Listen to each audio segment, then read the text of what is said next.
Buenas tardes, supercognitivos ávidos de las experiencias sapientes. Hoy es un día de gala, me he puesto mi corbata sapiencial para decir hola y presentar mis respetos a una princesa de las letras españolas, la encantadora Ayanta Barili, que me ha hecho un hueco en su apretada agenda para concurrir aquí en su pequeño santuario de las letras en la ciudad de Madrid y para hablar de este novelón, Un mar violeta oscuro, harto pródigo de contenido sapiencial muy arquetípico, harto deseos de hablar con ella a este respecto y espero que no le perturbe que le haga tantas preguntas, porque bueno, Dios mío, que quisiera hablar de mil cosas. Ayanta no necesita presentación, ella es una auténtica millonaria de las letras, porque poniendo mutatis mutandis, cambiando lo que haya que ser cambiado, pero por su sangre bulle, y más desde que he leído este libro, tengo constancia de esto, bulle la sangre de artistas, de gente henchida de sensibilidad y de un enorme poderío cultural. Sin ir más lejos, la sangre del dragón, ya sabemos que fluye por sus venas, y lo que yo no sabía es que también la sangre del mismísimo diablo. Ya veremos exactamente a qué me estoy refiriendo con esto. Sería una especie de Paris Hilton de la literatura, cambiando lo que debe ser cambiado. Es decir, una persona en cuya sangre que ha recibido una responsabilidad cultural gigantesca. Ya solo por eso es de subrayar, pero su manera de escribir es impresionante. Yo he venido leyendo con mucha atención a Sánchez Dragó y ardían deseos de leer algo de Ayanta. Su estilo es único, muy especial. Yo lo describo líquido, de una inteligencia y una sensibilidad torrenciales. Recomiendo enérgicamente, no sé cómo enfatizar que este libro se divulgue y se lea. Aquí estoy con ella. ¿Cómo estás, querida maestra? Muy bien. Bien. Gracias, gracias por esta presentación tan impresionante. Nada. Nunca me habían dicho que era la Paris Hilton de las letras. Yo sé que es polémico. Bueno, No, polémico no, es curioso. es curioso. No, lo digo por el atesoramiento de todo ese patrimonio de letras que yo ya sabía por algunas entrevistas tuyas, pero que he podido acreditar en este libro, que es en muchos puntos autobiográfico y que da trazas de hasta qué punto la letra escrita ha formado parte del legado de tu propia vida personal y del legado de tu familia, de una manera pero que es extremadamente significativa. Y que han hecho de ti, te lo comentaba a cámara cerrada, una especie de Melquíades, como en esa película de Leyendas de Pasión, con Brad Pitt. Seguro que la has visto, es muy bonita. Sí. Pues ahí está el indio, que es como el Melquíades, ¿no? Que es el que recopila la correspondencia de su familia y se da cuenta de que aquello es calamitoso, y dice, estas pasiones han deshecho a la familia. Entonces, claro, llega al final esa persona provista de esas cualidades únicas que creo que tú tienes, que estabas llamada a hacer este enorme esfuerzo de reintegración a través de ti. Tendrías que ser tú, por tus propias cualidades, quien pudiera afrontar esto. Que claro, que este personaje en esta película se dispone a narrar la historia y a darle sentido, que es algo muy onírico y muy líquido, muy líquido. Yo le venía diciendo también a cámara cerrada a querida Ayanta que tu manera de escribir es como una catarata.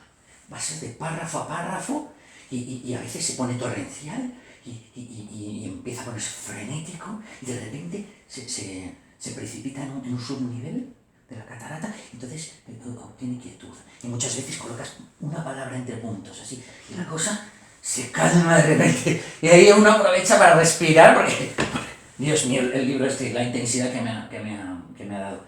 Y luego se desliza por una grieta y da un salto temporal. O conecta dos puntos distantes en la historia a través de una anécdota perfectamente tirada, que digo yo, qué tino, ole. Pero claro, yo pienso, hay algo psicodélico aquí, porque tú navegas, psiconauta, ¿ves? Otra vez locático, navegas por la memoria de una manera que es agua pura. ¿Tú qué opinas? ¿Estás de acuerdo? Bueno, yo no sé muy bien lo que hago. Los lectores, en este caso tú, pues claro, desarrollas un mundo de percepciones que son muy personales, ¿no? Y eso es lo hermoso de la literatura. Los escritores creo que cuando recibimos críticas, buenas, malas, siempre son críticas que están un poco fuera de nosotros. Las escucho con interés porque bueno, es lo que te ha ocasionado a ti, por lo tanto es precioso y muy respetable, pero yo no tengo la misma conciencia, porque a mí este libro pues me brotó y lo escribí durante muchos años y no sé muy bien lo que he hecho, ni cómo lo he hecho, ni si, y probablemente no podría volver a escribir este libro, porque pertenece a un momento muy determinado de mi vida que ya ha pasado. Es como, como una visita al oráculo, que por lo menos hay que hacer una vez en la vida, pero no sé si uno está preparado, ¿no? Yo, de verdad, Ayanta, te veo aquí, como una surfista, ¿no? Navegando esas olas, con este aplomo que tú tienes, y digo yo, ¿cómo puedes estar tan serena después de haber escrito esa...? Ah, no, pues estoy muy serena. Ya, bien. Es como la calma después de la tormenta, porque este libro es como una tormenta. Sí. Ya por sí el título, que está muy bien tirado, y que aparece solo en una parte del libro, una referencia, que estás tú, ¿no? Evocando ese torreón con tu hermana Sandra, y miras ahí como una especie de mar abierto oscuro.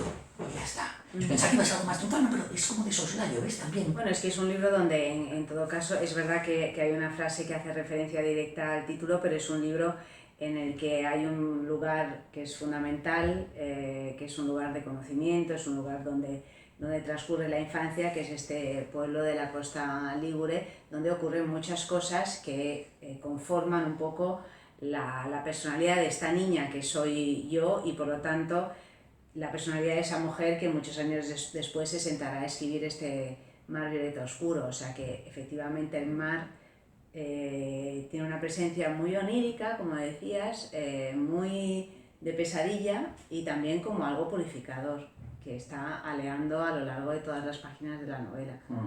Sin duda. Y este pueblo, Telaro, es como el Macondo, en el fondo de la familia Buendía. Sí. ¡Hay un cóctel! Familia Barribi, los Meloni, los Spagnoli. No sé si se dice Spagnoli o no. Spagnoli, sí. Spagnoli. Vale, yo decía Spagnoli, pero ya no tengo ni idea de italiano. Y claro que van confluyendo esas líneas genéticas. Y claro, uno espera con impaciencia el momento presente, ¿no? De la narradora, porque tú estás involucrada, estás inundada por esas líneas, ¿no? Pero claro, esas pesquisas tuyas, ese esfuerzo de ir navegando cual salmón, ahí subiendo la catarata de esas aguas de la memoria, claro, te encuentras como en lugares remotos. Yo cuando contemplaba las historias de tus predecesoras, estas mujeres llenas de dignidad, ¿no? Como la matriarca Margarita, nobiliaria, así, y el vivir en toda su tragedia, Angelina en toda su autoridad y también su propio trauma vital, ¿no? Que le ha imprimido esa dureza, etc. Yo diciendo, a ver, ¿cómo resulta esto? Porque qué carambolas van a suceder aquí para resultar aquí en nuestra querida princesa de las letras, ¿no? Por así decirlo. Y claro, todo, sé que es muy telúrico esta relación con ese pueblo, ¿no? Es Macondo, que es que están como recóndito, y comentabas en una parte que es graciosísimo, que tienes que lanzarte al agua para llegar, porque no hay manera de llegar a ese sitio. Y claro, es que es un pueblo, es un origen, es una identidad, ¿no? Todo lo arquetípico femenino, lo telúrico, lo acuático, lo mnémico, todo va confluyendo en un cóctel onírico, ¿no? Que tú, con esa flema que tiene, que me encanta, vas encajando ahí, ¿no? Y se convierte en un cóctel explosivo por tiempos, explosivo. Yo no noto que eso de repente se vuelva fuertemente relativo a ti. Hombre, evidentemente hay unas resonancias fuertísimas en todas tus predecesoras, pero yo no lo noto una verdadera alusión a tu persona, y ahí es cuando empiezo a entenderte, hasta el último capítulo, hasta la última parte, ¿no?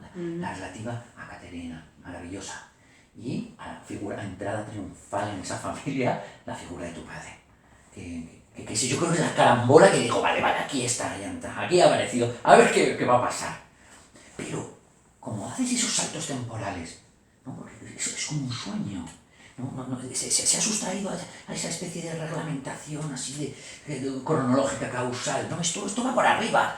Y tú hablas de Mario, hablas de vida, tú llegas ahí a Colorno y das un salto y se vuelve, ¿no?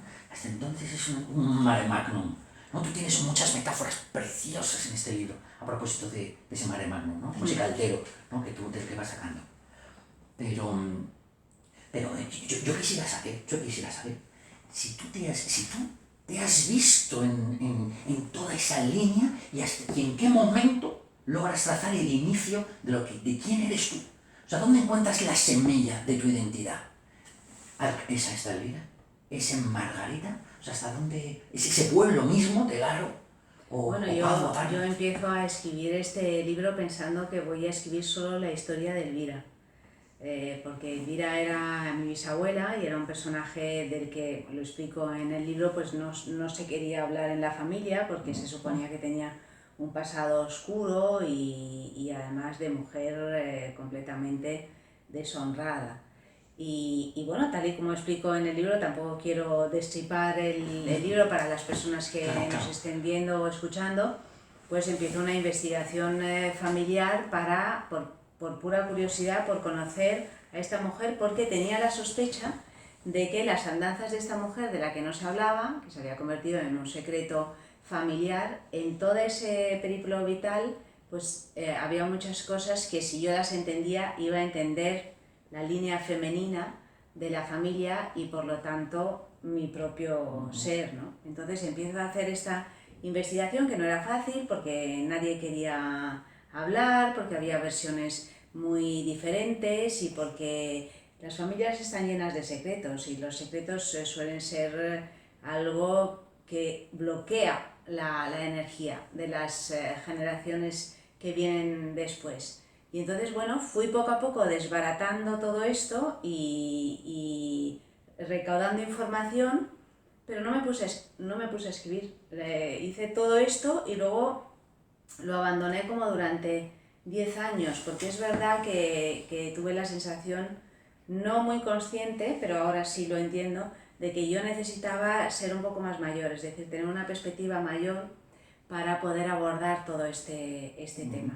Entonces, cuando ya me puse a escribir, me di cuenta que no era solo Elvira, sino que lo que me había enzarzado era en una saga familiar, lo que se define ahora como una saga familiar, donde era toda la línea femenina la que iba a ser la protagonista. Y entonces tirando del hilo, pues aparecieron todos estos otros personajes que son evidentemente, tirando del hilo de Elvira, Margarita, que era la madre de Elvira, y después mi abuela Ángela, y después mi madre, y después yo misma. Entonces fue muy interesante porque yo empecé una primera parte, la de Elvira. Es un libro que Mario Violeta Oscuro está dividido en 3 partes, que son 3 mujeres, Elvira, Ángela y Caterina, y cuando acabé Elvira dije, no, o sea, tengo que seguir.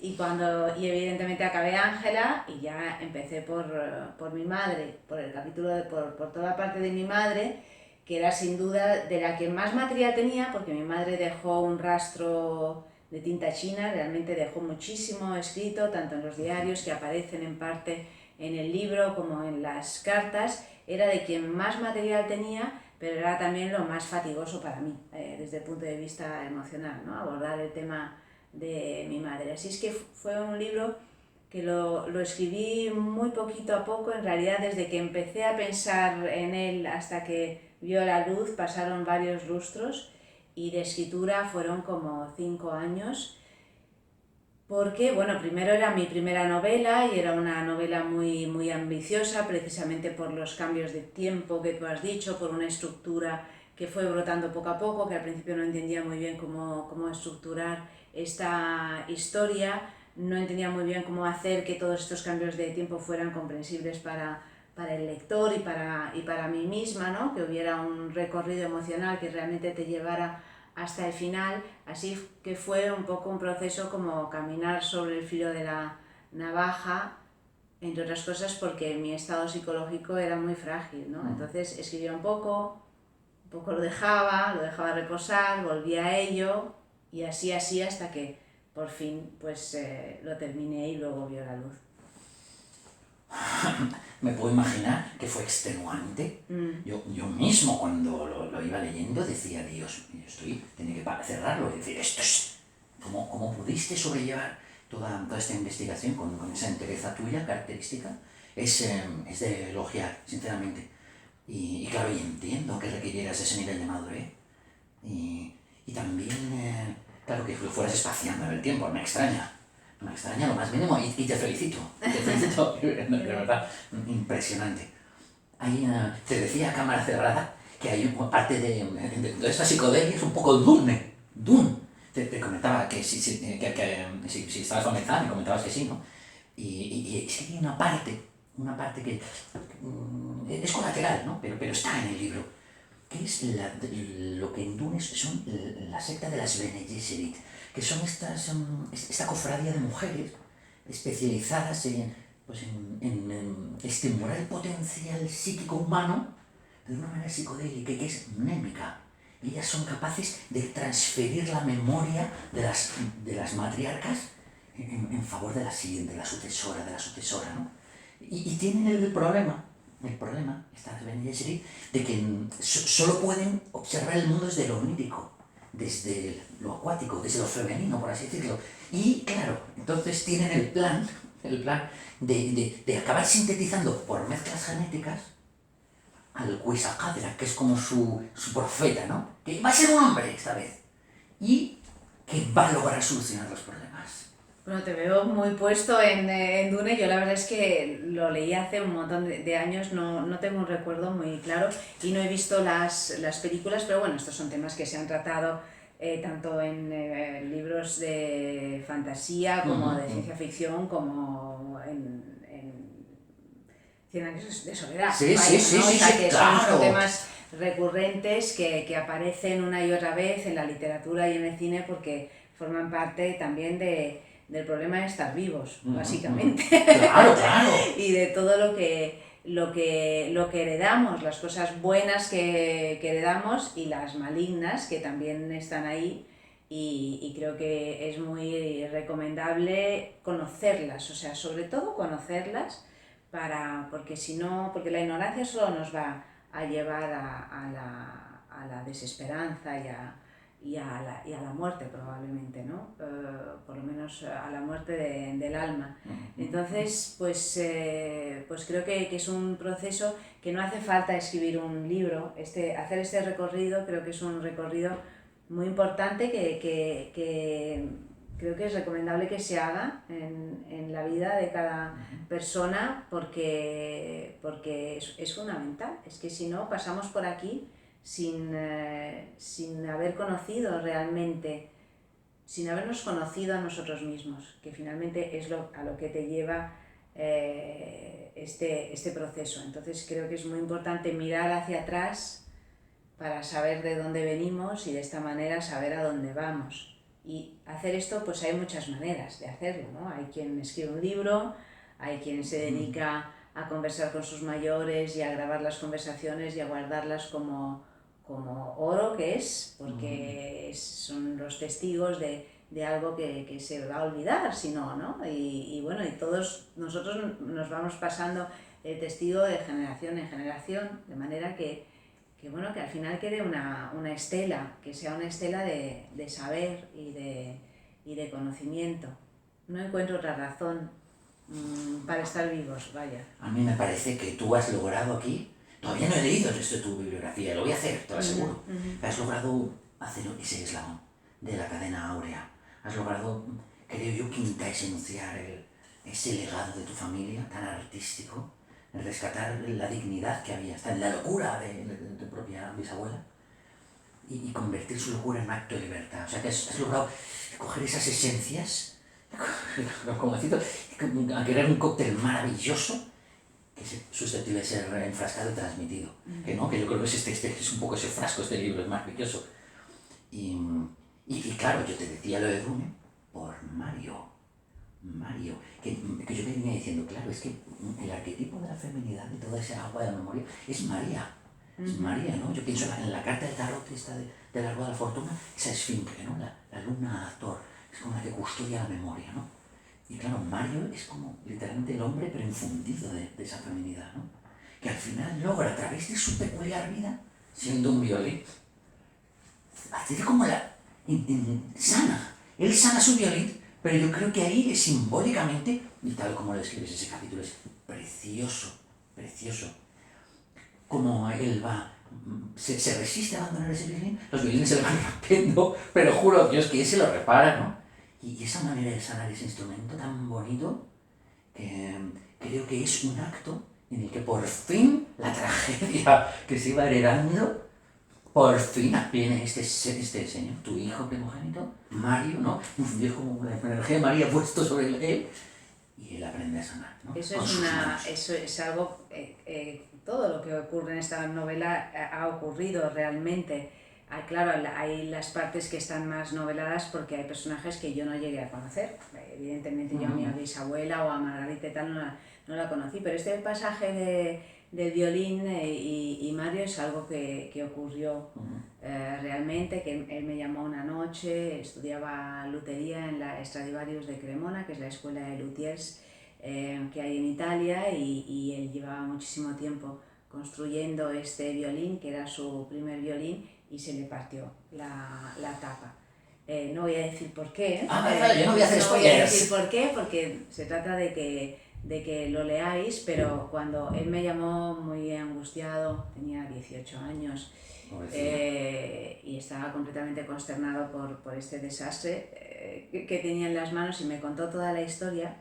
Yo le consolé y luego le agradecí porque le dije: Mario, me acabas de regalar un relato extraordinario, porque esto tiene muchísimo significado, aunque tú ahora no te des cuenta porque estás con el dolor de la pérdida de este enésimo violín, pero esto, voy a escribir algo sobre esto. Y la verdad es que me puse a escribirlo, y además me puse a escribirlo según ocurrió. Lo escribí porque son estas causalidades que no casualidades, estaba en ese momento del libro en que podía meter ahí esa historia, y fueron unas páginas que escribí realmente en un estado de emoción muy, muy fuerte, y creo que así se traslada también al lector, porque cuando el escritor escribe de esa manera, es decir, con todo tu corazón y todo tu sentir, si tienes la técnica suficiente, claro, tienes que tener un poco de técnica literaria, realmente brotan unas páginas que creo yo creo que es lo mejor que he escrito. De todo lo que he escrito, o sea, si uno elige unas cuantas páginas, yo creo que esas páginas sobre el violín y Mario es de lo mejor que he escrito. Sí. Cuánto te quiero, porque de verdad que es precioso. Mario cuando lo leyó me dijo: joder, madre, has hecho de una historia que no tenía ninguna importancia, has construido una catedral. Y no es verdad, porque realmente la historia me la brindó él. Los escritores al final somos gente muy atenta, muy observadora, precisamente para robar el alma de los demás. Este es nuestro trabajo, básicamente, y robar todo lo que acontece a nuestro alrededor y convertirlo en algo susceptible de ser escrito, en un cuento, en una novela, en un poema, lo que sea, ¿no? Y yo siempre he encontrado en la familia, en este caso en Mario, pero también en mi hija Caterina. Caterina me ha brindado muchas historias, y muchas veces me cuenta algo y le digo: ¿lo puedo escribir? Y a veces me dice no, digo: ¡ay, cómo que no! Si esto es muy bueno, ¿no? Hay que estar muy atento. En la familia realmente, la familia es un pozo de historias impresionantes. Sí, bueno, es que en tu familia, yo me lo planteaba porque podría haber triunfado. Bueno, yo veía todo el potencial que tenía Elvira. Que heredado de ese primer ingeniero, que ya era un artista ese hombre. Y Ángela, con ese poderío, yo cuando la veía de niña, y digo: esta va a ser. Pero muchacho, espera. Y sigue la cosa trasladándose. Caterina, claro, porque tienes todo ese talento regalado en favor de los demás. Y luego, claro, tu padre, en toda su poderosísima capacidad discursiva, etcétera, claro, yo creo que todavía necesitaba pasarte el testigo a ti para que tú hicieras algo que yo creo de verdad que tenías que ser tú quien lo hiciera. Y era juntar toda esa técnica que tú heredabas, pero todo ese océano, ese maravilloso oscuro de sensibilidad, que de verdad que mira que he leído a tu padre, pero yo creo que ni siquiera él, mira que es grande, grandioso, tenía esa gigantesca capacidad de sensibilidad para conjugar esos cócteles que tú has hecho aquí, que de verdad que es una verdadera como colección de fragancias y que hacen de verdad un pasaje impresionante. Te lo digo de corazón, te lo digo de corazón. Mi padre y yo tenemos libros que son hermanos y además me he dado cuenta ahora, o sea, no me había dado cuenta de esto porque evidentemente la influencia de mi padre es fundamental en mi vida, como la de cualquier padre, pero además, bueno, pues hay una influencia literaria muy fuerte. No en el estilo, no en las maneras, porque no tenemos nada que ver, yo soy una persona mucho más discreta que él en mi manera de ser y él tiene un estilo mucho más barroco a la hora de escribir, que luego fue soltando con el tiempo, pero empezó escribiendo de una manera muy barroca, muy adjetivada, muy tal, y yo no. Pero tenemos libros, o sea, un Mar Violeta Oscuro, o sea, lo digo al revés, El Camino del Corazón, que fue finalista del Premio Planeta, que lo había leído en su día y lo he vuelto a leer a raíz de su muerte, es hermano de un Mar Violeta Oscuro. Es verdad, ahora que lo dices. ¿Y te das cuenta de que están ahora colocados juntos? Y, por ejemplo, Vidas Paralelas, que es otro libro que describió sobre todo el periplo, porque mi padre también escribió mucho sobre la familia. Vidas Paralelas es simétrico a Si no amaneciera, que es mi última novela. O sea, tenemos muchas cosas que de pronto yo misma descubro. O sea, hay un diálogo literario entre mi padre y yo que afortunadamente es lo que tiene de bueno los libros, ¿no? Que los libros quedan, que va más allá de la vida o de la muerte, desde luego va más allá de la muerte, que está ahí y que estoy redescubriendo ahora. Impresionante eso que tú me comentas, impresionante. Desde luego, ahora que lo dices, clarísimamente veo esa resonancia que dices desde El Camino del Corazón y El Mar Oscuro. Es curioso, bueno, y no me cabe duda de que Vidas Paralelas resonará, porque también como he comentado, con Si no me que voy a leer, ya conozco un poco el argumento, etcétera, pero voy a arrojar sobre todo, seguro. Que tu padre tenía el rarísimo de encontrar ascendente en Leo. Ese natural fogoso, irradiador, nuclear, tan característico, que comparte con Freddie Mercury, con Pavarotti, con Donald Trump. Es decir, ya vemos qué tipo de personas, ¿no? Esos personajes tienen ese ascendente clamoroso. Y yo creo que tú, que no tengo ni idea de tu carta astral, creo que... Yo tampoco. No, mira. No te creas. Ya lo veremos. Yo creo que tu ascendente va a ser acuático. Que va a estar en... Bueno, yo soy acuario de signo. Claro, que tú sabes en Acuario explica tu flema y tu inteligencia. Pero creo, no estoy muy segura, creo que mi ascendente es Escorpión. Escorpión, lo sé, es acuático, lo sabía. Pues eso es justo lo que te iba a profetizar. Y claro, tiene una cosa muy paralela también, el ascendente en Escorpio y el ascendente en Leo, y es que son simétricos y opuestos. Son dentro de la energía fija, ¿no? que se representan estos arcángeles, ¿no? Las esquinas del mandala, por así decirlo.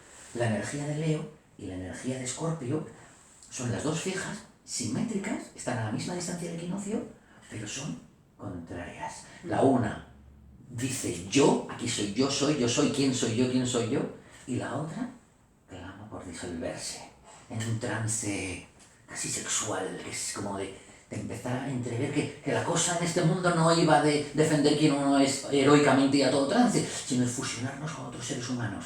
Esa es la verdad, Escorpio, que concede esa inteligencia que no, tú, rebosas, y esa sensibilidad, ¿no? A costa de un gran dolor. Yo creo que por eso en tu configuración está el Sol en Acuario, para poder sobrevolar esta locura y consignarla calmadamente, porque si no, ya conoces el destino de tus predecesoras, o sea que voy a ver si con Rosario de Aurora. Pero yo que estudio las cartas astrales, me he ido descubriendo, máxime tratándose de constelaciones familiares, de que cada hijo sale exactamente del modo como tenía que salir para el cumplimiento de su misión.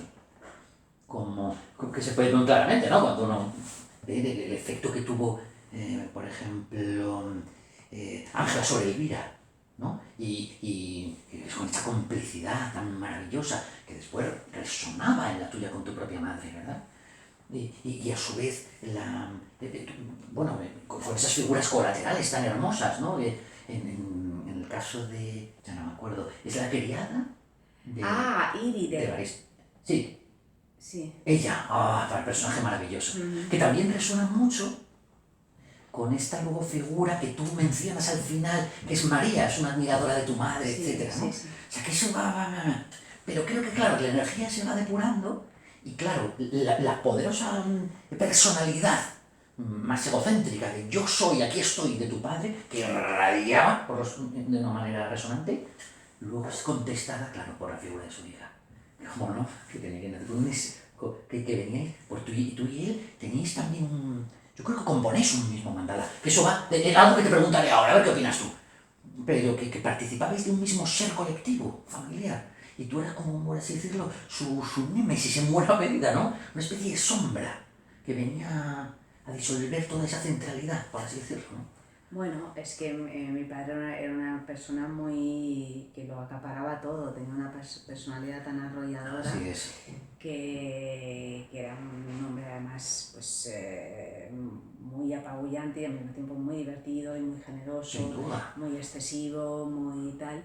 Y yo siempre lo he observado desde un pollete, o sea, como un gato, viendo también pues, todos los líos en los que se metía, de los que salía, mejor o bien parado, más o menos chamuscado y tal.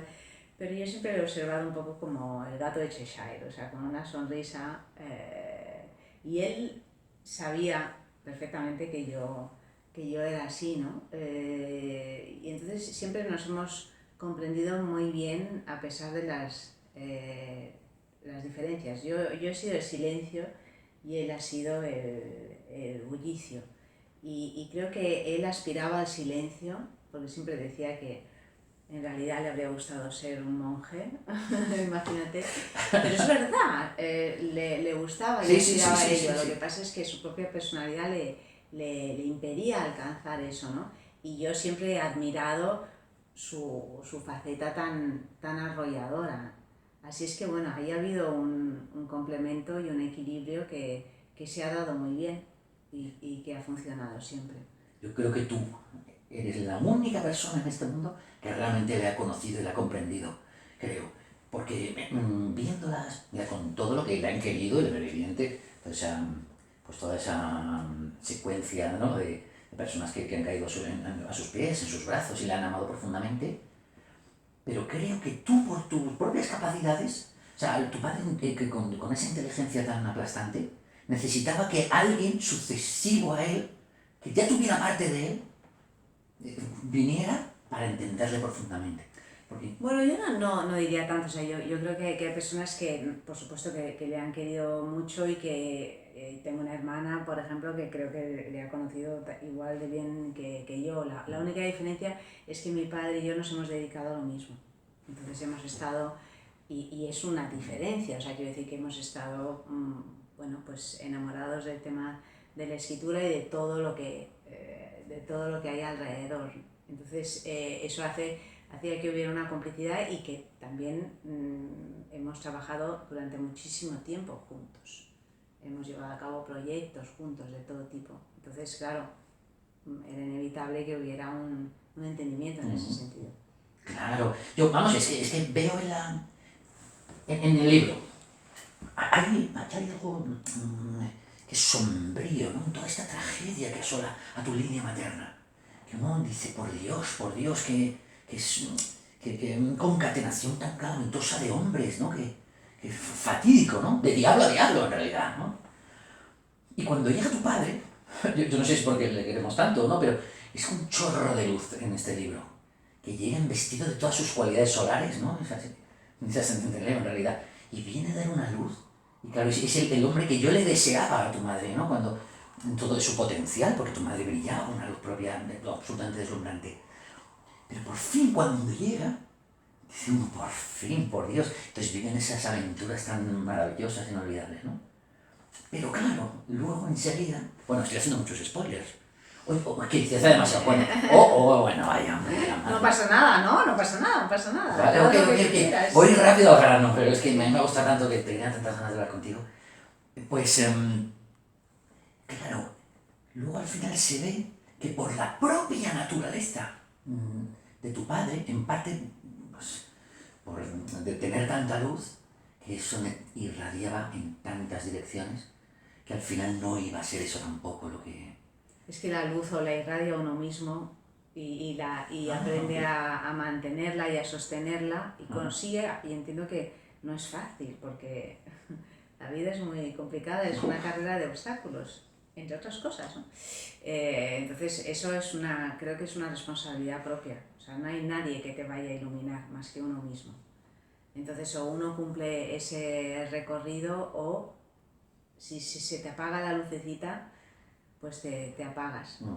Y bueno, esto a veces pasa, no es que nadie sea culpable, ¿no? Ni siquiera quien lo sufre, pero pasa porque hay que tener mucha energía y mucha fuerza para seguir vivo en el sentido profundo del término. Así es. Yo creo que tú en este libro has logrado capturar muy bien esa voluntad, bueno, en concreto esa voluntad de perseverar, ¿no? Como recomienda Angelina. ¿No? Con ese que muy Escarlata O'Hara en el fondo, sí, ¿no? de hecho es mi película favorita, Lo que el viento se llevó. Es mi película favorita, aunque tengo un poco de vergüenza de decirlo, pero yo la he visto un montón de veces, porque en esa película hay una serie de elementos que son muy, pues eso, de la tierra, hay un elemento que es muy femenino, ¿no? O sea, de la casa, de todos estos tara, de la tierra, de todos estos conceptos que para mí son muy importantes y son los que a mí, a Yanta, me han dado fuerza personalmente en los momentos difíciles. Entonces, claro que hay ese tono de pongo a Dios por testigo de que nunca volvería a pasar hambre, o sea... ¿De qué quisiera Escarlata O'Hara ser como Angelina? Un nabo en la mano, que es lo que tiene una zanahoria, no sé. Los cartílagos. No sé qué es lo que tiene, pero es eso, ¿no? O sea, es esa cosa, en este caso, de una serie de mujeres que por el hecho de ser mujer y por la circunstancia histórica que están viviendo, realmente se encuentran con unas dificultades de supervivencia a todos los niveles. Claro, y de expresión y con unos dramas interiores, con ese miedo a proferir, ¿no? A pronunciar, con esa especie de discreción y esa fuerza en esas rutinas, etc.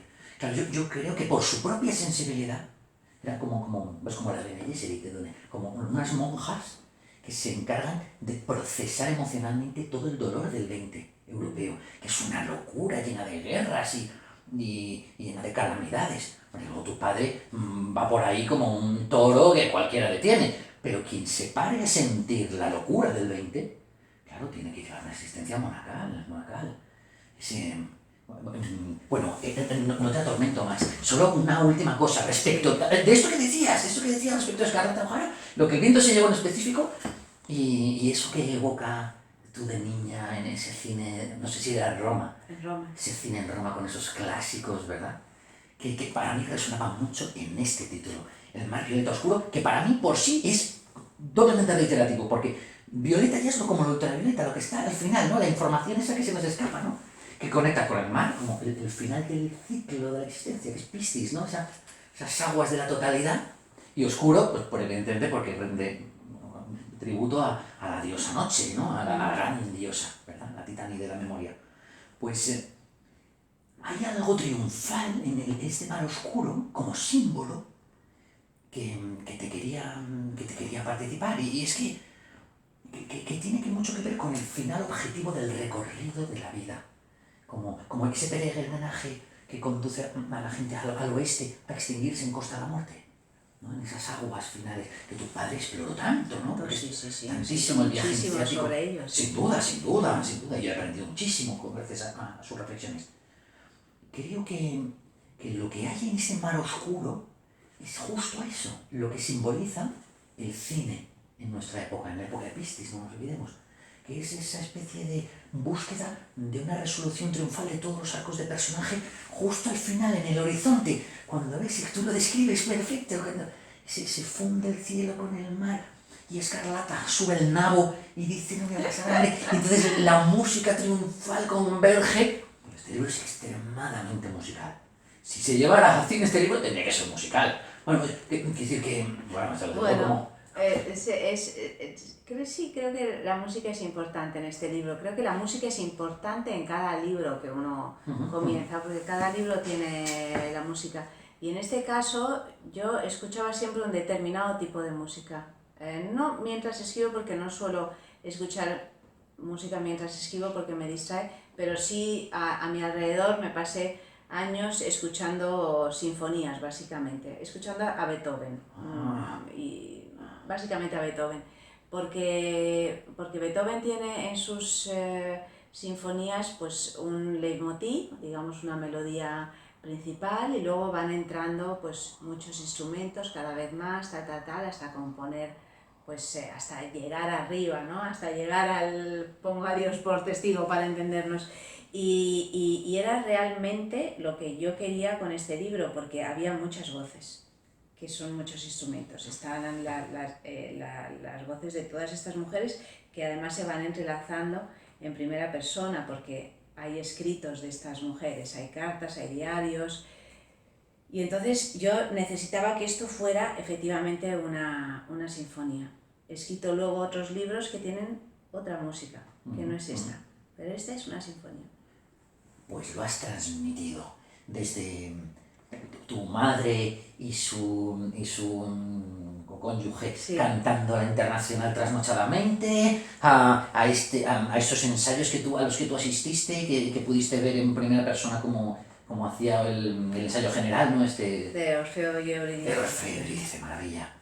A tantas y tantas mujeres que cantan, ¿no? Esas cantinelas, o sea, que transmites esa... Yo creo que la música es necesaria aquí porque es el lenguaje de la totalidad, ¿no?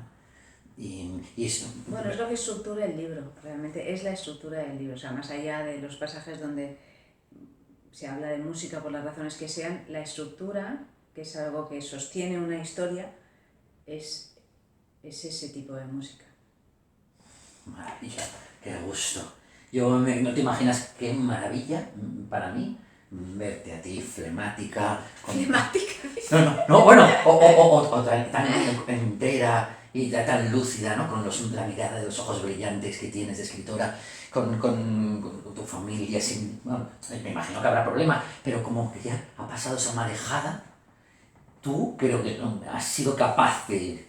Creo que gracias a la intercesión triunfal de la línea de tu padre, que vino también, hizo un choco con esto y surgió pues, en tu persona, con ellos, y que estáis bien, sois felices, hay abundancia, y yo estaba deseando un final feliz a esta historia, y el final de esta historia eres tú. Sí, y los tuyos, sí, la verdad es que está todo bien. Por eso yo no te imaginas cuánto lo celebro, porque es el verdadero tesoro al final de este linaje, y bueno, ya anécdotas aparte, como comentabas en esa parte, ¿no? que tú recibes la influencia benefactora a día de hoy todavía de ese linaje que está contigo y no me extraña lo más mínimo.